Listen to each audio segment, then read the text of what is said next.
Oi pessoal, tudo bem? A resenha de hoje é um clássico dos clássicos de todos os tempos. Nós vamos falar sobre Crime e Castigo do grande autor russo Dostoiévski. Olha, eu vou confessar para vocês que esse livro tá lido e resenhado desde janeiro, olha só, desde janeiro de 2021.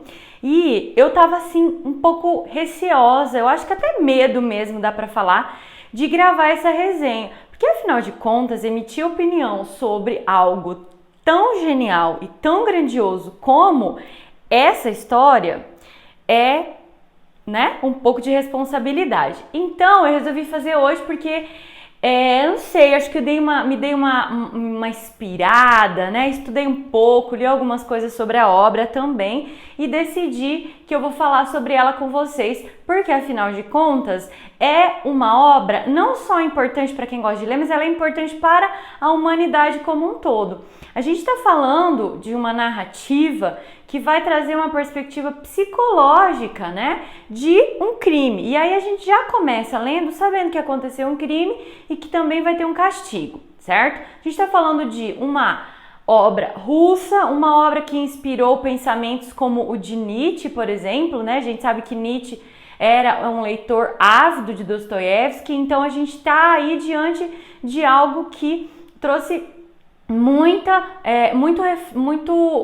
reflexão para a humanidade, tá? Então a gente está falando de uma publicação aí do ano de 1866 na Rússia, tá, pessoal? Então vamos pensar que a gente está diante de algo que, como eu falei no vídeo da aula passada, é completamente distante daquilo que nós vivíamos. Então alguns hábitos e alguns costumes é melhor que a gente não julgue como uma dica de leitura, né? É melhor que a gente tente compreender como aquelas pessoas viviam e pense na ideia principal dessa obra aqui, que é a reflexão sobre esse crime e sobre esse castigo. Bom, então, não é uma resenha com spoilers, porque isso acontece logo no início da história, né? A gente precisa saber de algumas coisas, de repente, para querer ler. Se eu tivesse, de repente, assistido a uma resenha bem interessante antes de ler, eu teria lido antes, porque assim como a gravação da resenha, eu adiei a leitura por muito tempo, porque eu tinha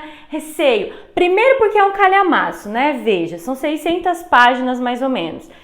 Mas o que é importante saber? Que a leitura é muito tranquila, muito fluida. Eu tô com uma edição que é a tradução direta do russo, então a gente não perde muitas informações, a gente tem uma construção bem interessante, né? Clareza também de muitas coisas, muitas notas de rodapé que ajudam bastante na leitura, notas de rodapé sem spoiler, o que é muito legal, porque eu odeio pegar um livro, você tá lendo e tem um monte de spoiler ali, né? A nota de rodapé constrói a narrativa antes, isso não é muito legal. Então o que a gente vai ter aqui? A gente vai ter a história do Raskolnikov, tá? E aí eu quero dizer que Raskolnikov vai ser aí uma ideia de uma palavra que traz a ideia de dividido, tá, gente? Então a gente tá diante de uma personagem que está dividida, que é dividida, né? Que tá ali de um lado para o outro, talvez um pouco perdido. Quem é Raskolnikov? É um estudante de 20 e poucos anos que vai aí para São Petersburgo, que era a atual capital da Rússia naquele momento, para estudar direito, mas ele é de uma família pobre, tá? Então a mãe batalha muito para conseguir sustentá-lo, a irmã também trabalha muito, o pai faleceu, elas vivem de uma pensão bem mirradinha, né? Só que chega um momento em que elas não conseguem mais mandar essa ajuda para ele estudar. Então ele vai se ver sem dinheiro, ele vai se ver obrigado a largar os estudos, né? E aí porque ele não estuda mais, fica mais difícil de trabalhar, ele dava aulas particulares, não consegue mais fazer essas aulas, vai tentar trabalhar com algumas traduções, mas também não vai funcionar muito bem. E ele vai se ver ali dentro de um grande... no fundo do poço, poderia dizer. Ele tá acabado, né? Ele não come, ele não tem roupas, ele mora num lugar terrível. E aí a gente tem aqui nessa obra o retrato de uma sociedade também que se construiu, né, em torno dos cargos públicos, porque para construir São Petersburgo, eu não, porque eu não fui czarina da Rússia, né, mas houve a necessidade de ter emprego, né, então, para que as pessoas viessem para lá. Então, foi uma estratégia a criação desses cargos públicos, então as pessoas viviam aí muito por indicação, né, falei um pouquinho disso na resenha que eu fiz para vocês do O Nariz, tá aí também, vou deixar na descrição do vídeo. E a gente então vai ter uma crítica a essa sociedade que se constrói de uma forma muito complexa. Ele vive numa pensão que é horrível, que tem grandes corredores com quartinhos, né? Então você vai vendo aquilo, vai lendo aquelas descrições, você vai vendo que é uma pobreza, que é sujo, que é degradante, sabe? É algo que vai para a alma humana, né? O lugar que a gente vive diz muito do que a gente é. Então, lugares muito ruins, assim, com pouca infraestrutura, com pouca limpeza. Eu fiquei com a sensação de que tinha pouca claridade, pouco vento, né? Fiquei imaginando que é um lugar fedorento, sabe? Essas coisas assim. Bom, ele tá nessa situação. E aí, a gente vai, então, ter acesso, né? A gente vai ficar sabendo aí em determinado momento da história que ele era muito inteligente, ele havia publicado uma espécie de artigo, uma opinião sobre crimes.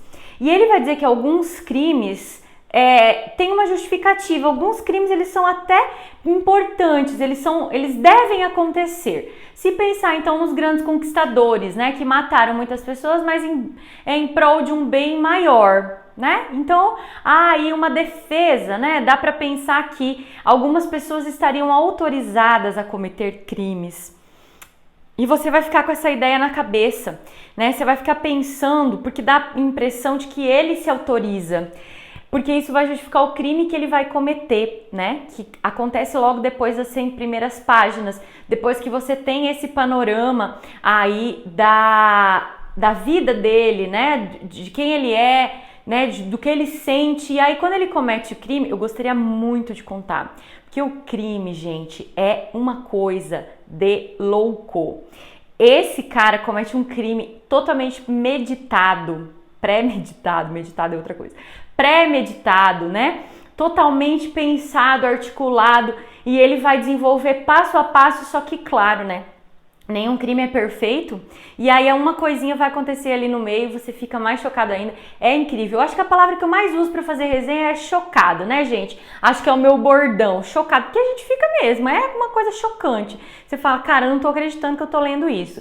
Enfim, as próximas 400 páginas, né, vão ser do castigo, que não é necessariamente o castigo que a gente espera de um assassinato, de um assassino frio e calculista. É uma coisa psicológica. Ele vai viver atormentado por aquele crime. Ele vai viver tentando justificar aquele crime com algumas coisas muito parecidas com o que ele escreveu naquele artigo dele, tá? E então a gente vai ter essa punição que é mais psicológica do que social, poderíamos dizer assim. Também no meio de tudo isso vai acontecer algumas coisas. Ele vai salvar um menininho, ele vai ajudar uma prostituta, sabe? Vai acontecendo muitas coisas que tentam nos convencer, e acho que conseguem nos convencer, de que ele é uma pessoa boa, sabe? Ele tem um lado bom, ele é um lado bom, um lado ruim, rascou, dividido, sabe? Então, esse é o nosso personagem. O castigo tá mais nesse sentido. Então, ele vai quase no finalzinho ele vai se apaixonar. Então, é como se ele tivesse uma redenção por meio do amor, certo?